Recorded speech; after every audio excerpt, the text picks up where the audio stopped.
Today is August 20th, 2022, and this is your daily Half-Life 3 update. There is no news about Half-Life 3. So something I'm wondering is, why do we praise the MCU for mediocrity? Right? I mean, the MCU is pretty far behind in terms of representation, right? And whenever they have representation, they always get this praise for it, and it's not worthy of this praise because they're pretty much doing the bare minimum here, and they're not doing anything special. Honestly, take a movie like Captain Marvel. Captain Marvel comes out and it gets praised being the first female-led MCU movie. Right? They did the same thing with Black Panther. Eternals comes out. It's the first MCU film with an LGBT character, LGBT main character. He's not the lead. He's a main character, but he's not the lead. He can't go that far. But the thing, those accolades aren't impressive because it's such a specific, thing, right? Captain Marvel, first female-led MCU film. They can't say first female-led Marvel movie because that's Elektra. You don't like Elektra, but it still exists. That's the first female-led Marvel movie. And you can't say first female-led superhero movie because that's Supergirl, maybe, I don't know. But you have other female-led superhero movies as well, mostly DC. Catwoman, Wonder Woman. Have there been some older Wonder Woman movies before Gal Gadot? I don't know. And there might be more that I'm forgetting about. And yes, I will admit, that is not many female-led superhero movies. We need more female-led superhero movies. That's not really the point. The point is, why are we praising Captain Marvel? Like, why are we giving Captain Marvel any due praise? First female-led MCU movie. You gotta say all that, it doesn't matter. Right? And if you look at it even look at it in an even broader sense, these Marvel movies, they're basically sci-fi. Women have had lead roles in sci-fi films for a while. You had the Alien franchise. You had Terminator. I don't know if you can consider her the lead in Terminator 1 or 2, because Schwarzenegger.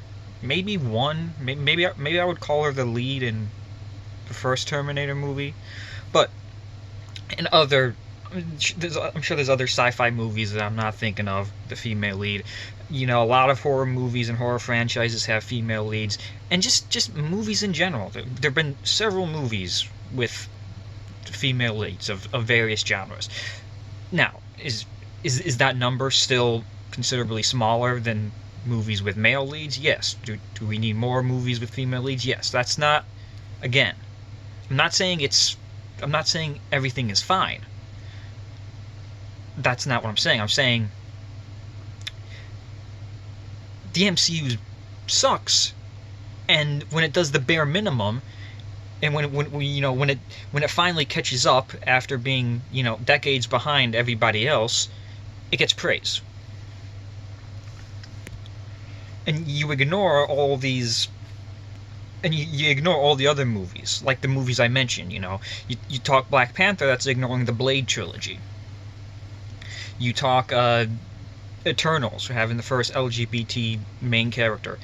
That's ignoring the first superhero movie with an LGBT main character, which is New Mutants, which came out before that. New Mutants is also the first and maybe only Native American superhero as well. So Marvel needs to catch up there as well. I don't know about Deadpool in terms of LGBT. They kind of play it off a little bit. It's mostly played for a joke. So you could say Deadpool is the first. I'm still not sure on that. The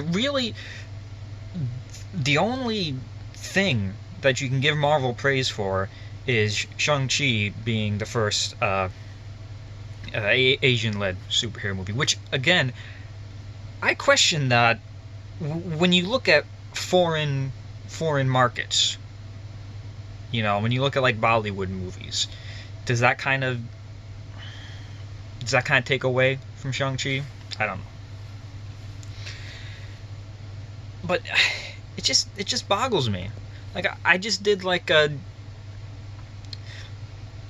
before I got on here, I did a Google search just for my curiosity. Again, I typed in, you know, like first LGBT superhero stuff like that, whatever, in movies, whatever, something along those lines. And Eternals was the one that came up. You know, not talking about New Mutants, not talking about Deadpool, Eternals. And I did the same thing with female-led superhero, like first female-led superhero movie. Captain Marvel was the first thing that was mentioned, and that's like Disney getting in there somehow, because everything else was talking about Wonder Woman, which is Wonder Woman still ignoring the bad female-led superhero movies, Elektra and Catwoman. But I understand if you want to ignore. I understand if you want to ignore those films. Still, Disney did some, you know, algorithm sneaky stuff to get Captain Marvel up there, even though Wonder Woman came out a couple of years before. But anyway, yeah, like I said, let's just, I guess at the end of the day, the point of all this, is just, I don't know. Just forget about the MCU. They're not doing anything crazy or special here. They're doing the bare minimum, and you know, the company's not the best either with these things, you know, because Disney still wants us to market their movie in China, so they got to make sure that any kiss or anything that can be easily edited out, so they can sell the movie in China or Russia. You know, they got to change the poster so there's not too many black people on the poster, so people in China will see the poster. You know, Disney still got to donate money to certain problematic politicians and whatnot. So it's just, come on, yeah. I mean, I feel like there's a lot of people out there right now who need to watch more than MCU stuff. It's and that has been your daily Half-Life 3 update for August 20th, 2022.